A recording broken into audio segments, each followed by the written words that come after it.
what if everything you loved was taken away in a single day?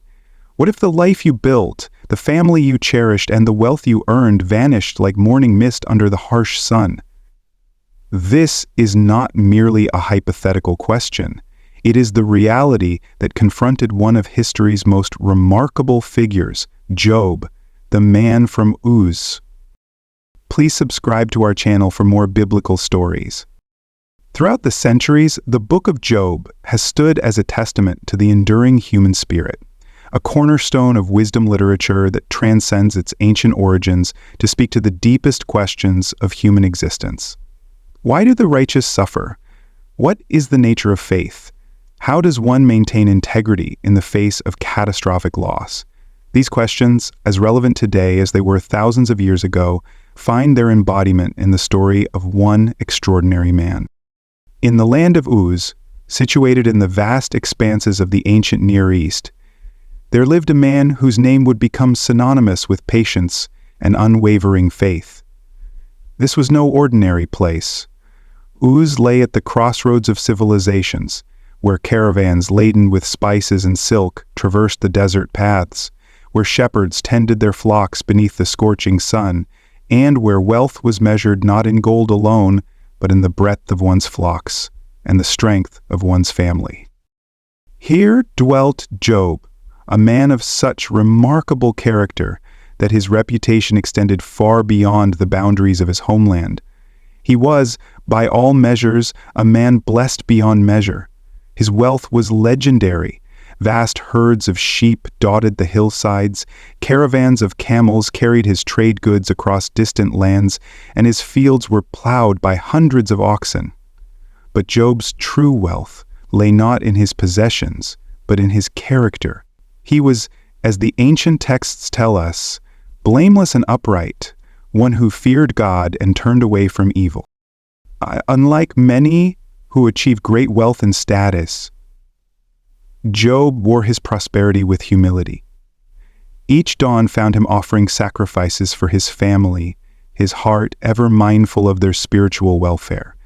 His home was a haven of joy, where his 7 sons and 3 daughters gathered regularly to feast and celebrate their bonds of kinship. In an age where power often corrupted and wealth frequently led to wickedness, Job stood as a living proof that one could be both prosperous and pious, successful and sincere. Yet Job's story is not merely a tale of success. It is a profound exploration of faith tested to its very limits.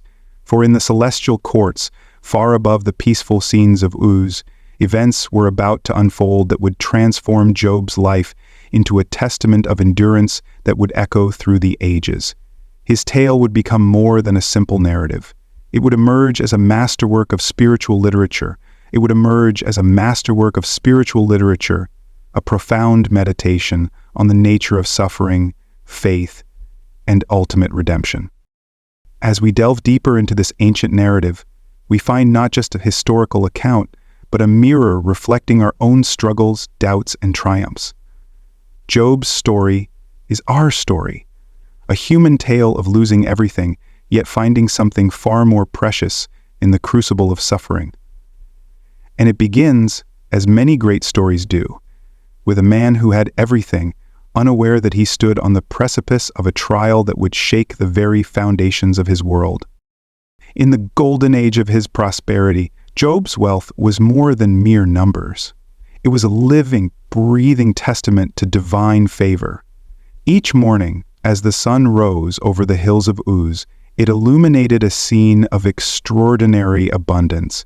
The land itself seemed to pulse with the vitality of his possessions. 7,000 sheep, spread across the verdant hillsides like clouds scattered across a green sky. Job's wealth was more than mere matter for the church's astronomer. 3,000 camels, those ships of the desert, formed endless caravans that connected Job's enterprises to the furthest reaches of the known world. They carried precious goods along the ancient trade routes, their steady gait marking the rhythm of commerce that flowed through his hands. 500 yoke of oxen tailed them, 400 shepherds fed the 500,000 men, tilled his fertile fields, while 500 donkeys carried supplies between his various estates. But perhaps more impressive than the sheer number of animals was the intricate organization required to manage such vast holdings. Job's household was a small city unto itself, with servants numbered in the hundreds. Each had their appointed task: shepherds tending the flocks, caravaneers managing the trade routes, farmers working the land, and household staff maintaining his extensive properties. Yet, unlike many wealthy masters of his time, Job treated his servants with unusual kindness and respect, considering them as extended members of his family rather than mere property. At the heart of Job's happiness were his children. 7 sons and 3 daughters, each a source of immense pride and joy. His sons, following in their father's footsteps, had established their own households while maintaining close family bonds. They would gather regularly, hosting feasts in their homes in rotation, a tradition that spoke of both their prosperity and their unity. His 3 daughters, renowned for their beauty and wisdom, added grace to the family's reputation. The feast days were particular occasions of both celebration and spiritual reflection. Job would watch his children's festivities with a father's pride, but also with a shepherd's vigilance over his flock. After each cycle of feasting, he would rise early in the morning to offer burnt offerings for each of his children, saying, "Perhaps my children have sinned and cursed God in their hearts." This was his regular custom, a father's love expressed through spiritual guardianship. Throughout the East, Job's name became synonymous with both success and virtue. Caravans passing through Uz carried tales of his wisdom and integrity to distant lands. In the gates of the city, where the elders gathered to make decisions, Job's voice carried special weight. Young men stepped aside when he passed, and aged men rose in his presence. Princes held their peace, and nobles fell silent to hear his counsel. Yet, what set Job apart was not his material success, but the way he wore it. His wealth was like a garment that sat lightly on his shoulders, never weighing down his spirit or corrupting his character. When he spoke with the poor, they found him approachable. When he dealt with the powerful, they found him humble. His faith in God was not a mere formality, but the very foundation of his existence. Each blessing he received was met with gratitude, each success with humility. Please subscribe to our channel for more biblical stories. In an age where wealth often led to moral corruption, Job stood as a living proof that prosperity and piety could coexist. His life was a perfect balance of material success and spiritual devotion, of family joy and social responsibility. He was, as the ancient text declares, the greatest of all the people of the East. Little did Job know that this perfect life, this harmonious existence, was about to become the stage for one of the most profound tests of faith ever recorded. In the heavenly courts, a conversation was about to take place that would transform Job's story from a tale of success into an eternal testament to the power of unwavering faith in the face of devastating loss. Beyond the realm of mortal sight, far above the peaceful scenes of Uz, there came a day when the sons of God gathered before the divine throne. The celestial court shimmered with a brilliance no earthly eyes could bear, as beings of light and power assembled for this momentous occasion. Among them, moving like a shadow through light, came one known as the adversary, Satan, the accuser of mankind. The gathering hushed as the divine voice spoke, addressing the dark presence, "From where have you come?" "From going to and fro on the earth, and from walking up and down on it," came the reply, heavy with the weight of countless observations of human failure and frailty. Then God, with what might be called divine pride were it not something deeper and more profound, spoke of his servant Job, Have you considered my servant Job? There is none like him on the earth, a blameless and upright man who fears God and turns away from evil." The words rang through the heavenly courts, a testament to Job's exceptional character that echoed in both earthly and celestial realms. But Satan, ever the skeptic, ever the questioner, raised his challenge with a subtle mockery that masked his insight. Does Job fear God for nothing?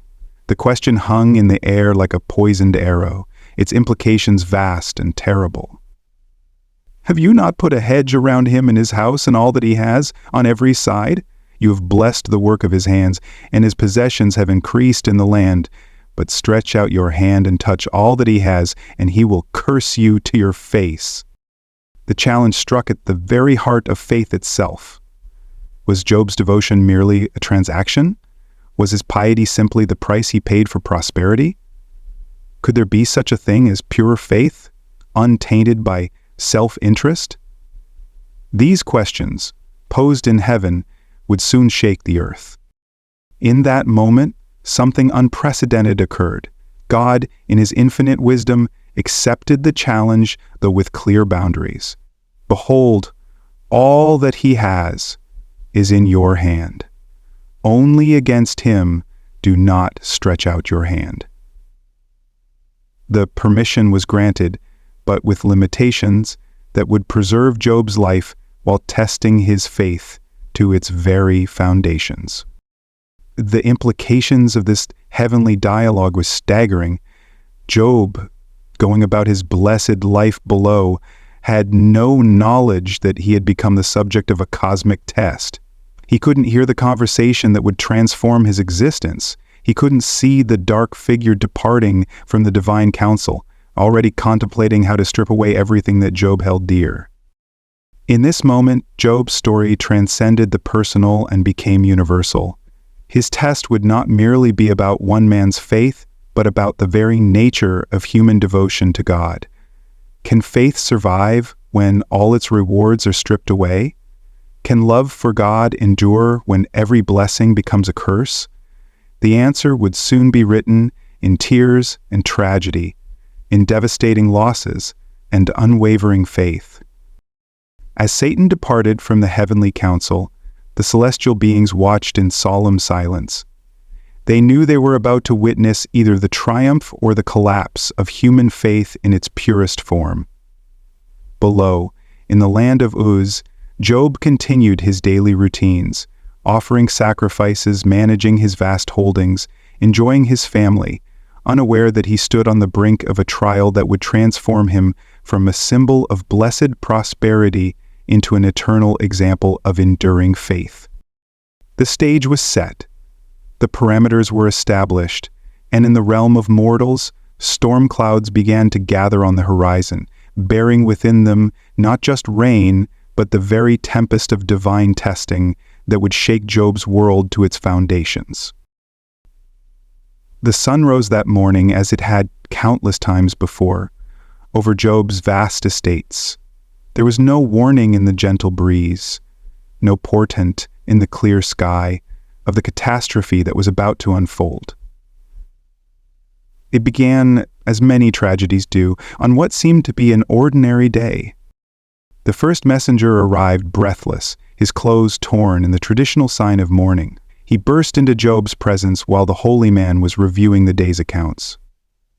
"The oxen were plowing and the donkeys feeding beside them," the servant gasped. "When the Sabaeans fell upon them and took them all, they struck down the servants with the edge of the sword, and I alone have escaped to tell you."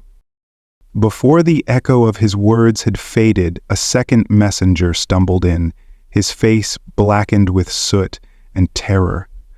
"The fire of God has fallen from heaven," he cried.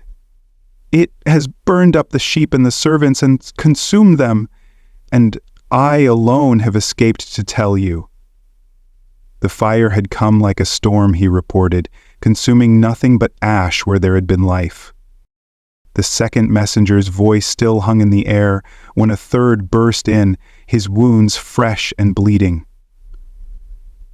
"The Chaldeans formed 3 groups," he panted, and made a raid on the camels. They have taken them all and struck down the servants with the edge of the sword, and I alone have escaped to tell you. The great caravans, the source of so much of Job's trade and wealth, were gone. But fate had saved its cruelest blow for last. As Job stood there, trying to comprehend these successive disasters, a fourth messenger arrived, his face marked with such horror that the others stepped back. Your sons and daughters, he began, his voice breaking, were eating and drinking wine in their oldest brother's house, when suddenly a great wind came across the wilderness and struck the four corners of the house. It fell upon the young people, and they are dead, and I alone have escaped to tell you. The silence that followed was deafening. In the space of perhaps an hour, Job had lost everything, his wealth, his servants, and most devastatingly all his children. The prosperity of decades had vanished like morning mist. The family he had loved and nurtured was gone. Everything that had marked him as blessed by God had been stripped away. Then Job rose from his seat. With deliberate movements, he tore his robe and shaved his head, traditional acts of mourning that seemed almost inadequate for such overwhelming loss. But it was what he did next that would echo through the ages. He fell to the ground in worship. Naked I came from my mother's womb, he declared, his voice steady despite his tears, and naked shall I return there. The Lord gave, and the Lord has taken away. Blessed be the name of the Lord. Please subscribe to our channel for more biblical stories. In that moment, Job demonstrated a faith that transcended circumstances. There was no cursing of his enemies, no bitter questioning of divine justice, no raging against his fate. Instead, he acknowledged God's sovereign right to give and to take away. His response revealed that his faith had never been based on what God gave him, but on who God was. The heavenly courts fell silent, watching this response to catastrophic loss. Satan's first challenge had failed. Job's faith had not fractured under the weight of material loss or even family tragedy. His declaration of God's worthiness to be praised, spoken from the depths of unimaginable loss, stood as a testament to a faith that ran deeper than blessing, deeper even than the love of family. But this was only the beginning. In the celestial realm, the accuser was not finished. If Job could withstand the loss of possessions and family, perhaps there was one test yet remaining, one that would strike not at what Job had, but at who he was. The first trial had ended, but the tempest was far from over. Once again, the heavenly courts assembled, and among the gathered host came the adversary. If there was disappointment in his manner at Job's unwavering faith through the first trial, it did not show. Instead, there was a calculating gleam in his approach, like a strategist who had yet to deploy his most potent weapon. "From where have you come?" came the divine question, though God knew well the answer. "From going to and fro on the earth and from walking up and down on it," Satan replied. The same words as before, but now tinged with a barely concealed eagerness. Then God spoke of Job again, this time with what might be called divine satisfaction.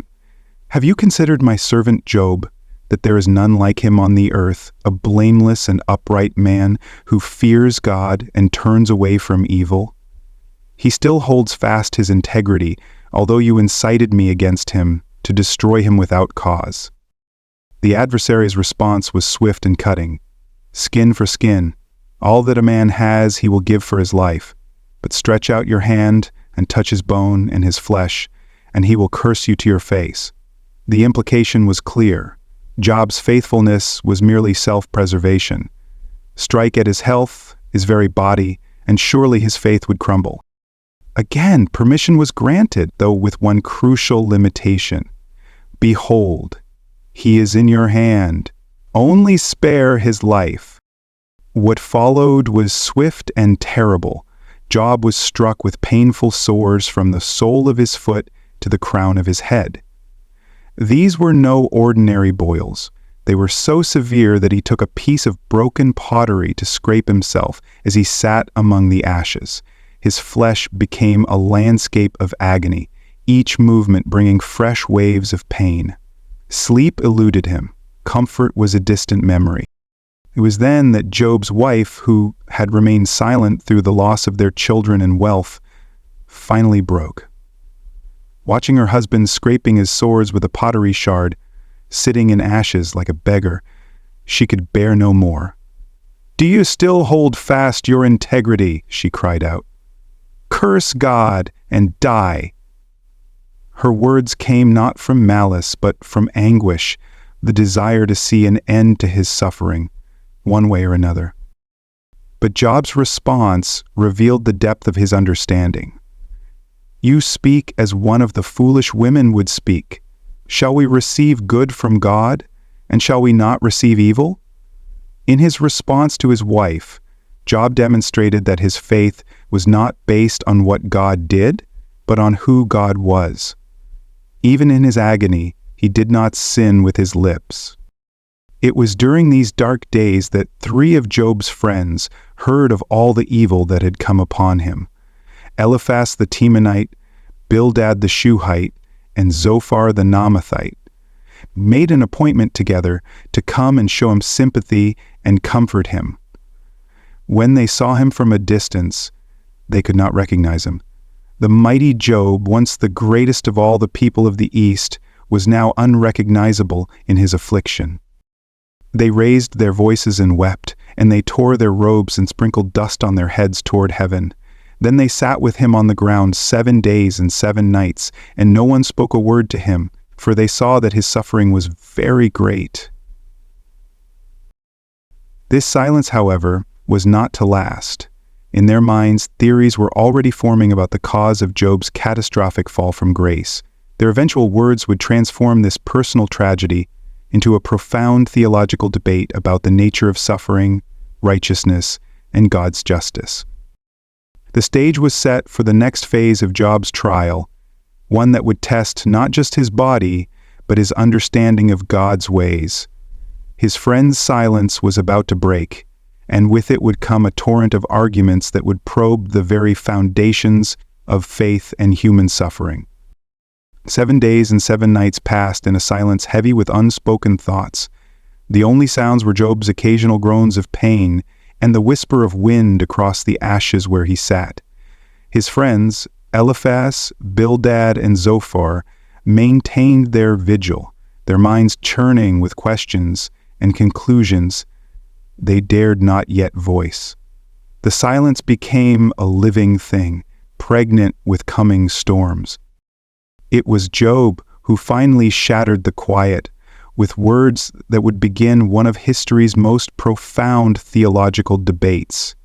He opened his mouth and cursed the day of his birth, his words pouring forth like a dam breaking. "Let the day perish on which I was born, and the night that said, 'A man is conceived.'" His raw honesty opened the floodgates for what was to come. Eliphaz, the eldest and most respected, was the first to respond. His words came softly at first, wrapped in the authority of personal spiritual experience. "Now a word was brought to me stealthily. My ear received the whisper of it," he began, describing a mystical nighttime vision. His argument was subtle but clear. God does not punish the righteous. Therefore Job must have sinned. "As I have seen, those who plow iniquity and sow trouble reap the same." His appeal to spiritual experience carried the weight of years of contemplation, making his accusations all the more cutting. Job's response was immediate and passionate. "My brothers have dealt deceitfully like a brook," he declared, comparing his friends to seasonal streams that run dry when most needed. His words revealed not just pain, but a deep sense of betrayal. Bildad the Shuhite took up the argument next, but his approach differed from Eliphaz at mysticism. He appealed to the wisdom of the ages, to tradition and the accumulated knowledge of generations. "For inquire, please, of bygone ages, and consider what the fathers have searched out, he urged. His argument was simple.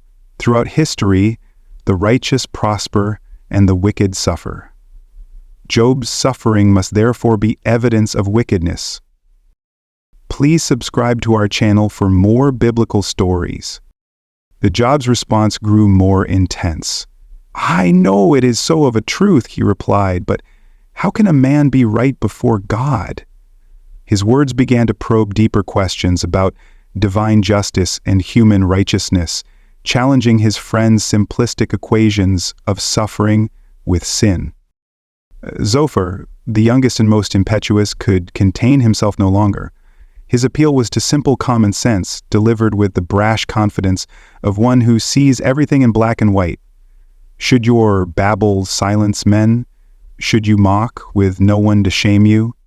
His words were the most direct, almost cruel in their certainty of Job's guilt.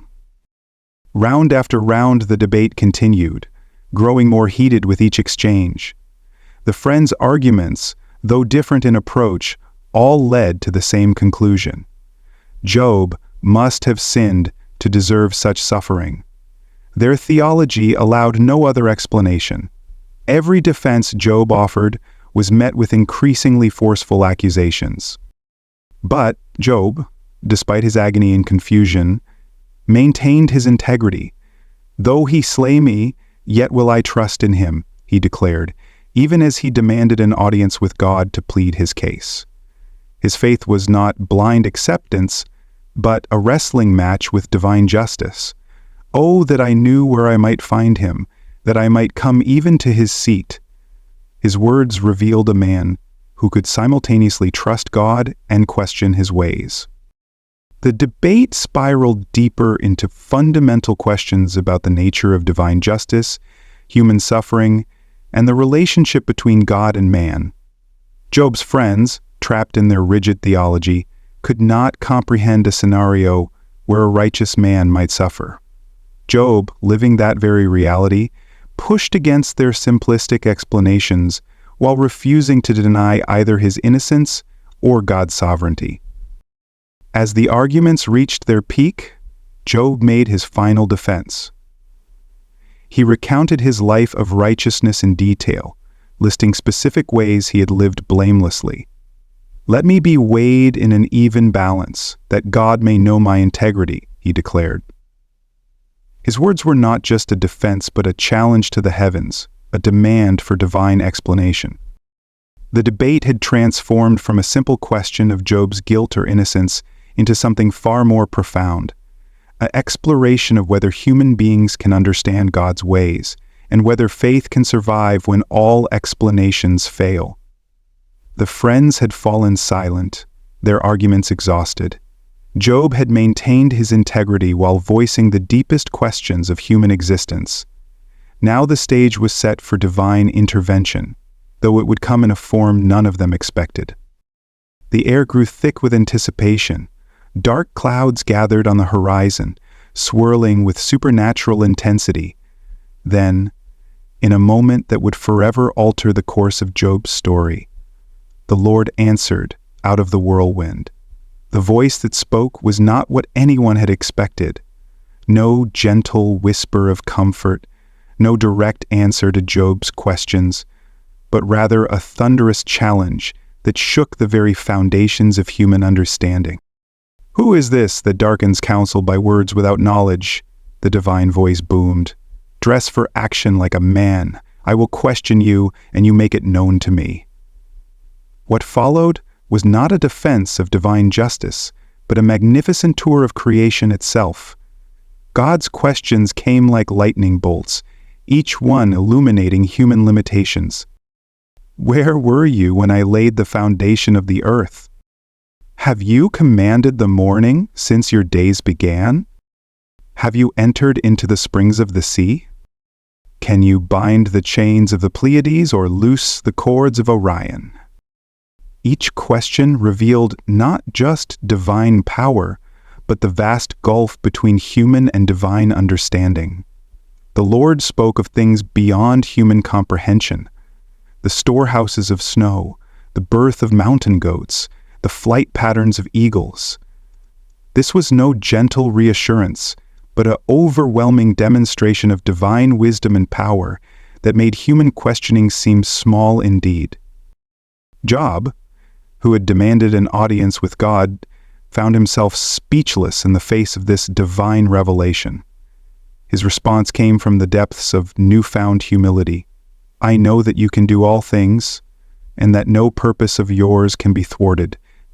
Therefore I have uttered what I did not understand, things too wonderful for me which I did not know. I have heard of you by the hearing of the ear, but now my eye sees you. Therefore I despise myself, and repent in dust and ashes." Then the Lord turned to Eliphaz, Bildad, and Zophar. His anger burned against them, for they had not spoken of him what was right, as his servant Job had. Despite their confident theological pronouncements, they had misrepresented God's nature and his ways. They were commanded to offer sacrifices, and Job would pray for them, a final vindication of the man they had accused. What followed was restoration on a scale that defied imagination. The Lord turned Job's captivity when he prayed for his friends, and the transformation began. His fortunes returned twofold: 14,000 sheep, 6,000 camels, 1,000 yoke of oxen, and 1,000 donkeys. His family was restored. 7 new sons and 3 daughters were born to him. His daughters, Jemima, Keziah, and Karen Hapuch, were renowned as the most beautiful women in all the land, and, uniquely for that time, they received an inheritance along with their brothers. Job lived to see 4 generations of his descendants, his life extending 140 years beyond his trials. He watched his children's children to the 4th generation, seeing his family tree bloom again after such devastating loss. When death finally came, it found him full of days, having experienced both the depths of suffering and the heights of restoration. But the true restoration went beyond material prosperity. Job emerged from his trials with something far more precious than wealth or family: a deeper understanding of God. He had moved from theological knowledge to personal encounter, from hearing about God to seeing Him. His suffering had carved out spaces in his soul that only God could fill, and in the end, he was richer in faith than he had ever been in possessions. The story of Job thus ends not just with restoration, but with transformation. The man who emerged from the whirlwind was not the same one who had sat in ashes scraping his sores. He had wrestled with the deepest questions of human existence and emerged not with all the answers, but with something better, a direct encounter with the living God. His story would stand through the ages as a testament not just to human endurance, but to the mysterious ways of a God whose purposes transcend human understanding, and whose restoration exceeds human imagination. Please subscribe to our channel for more biblical stories.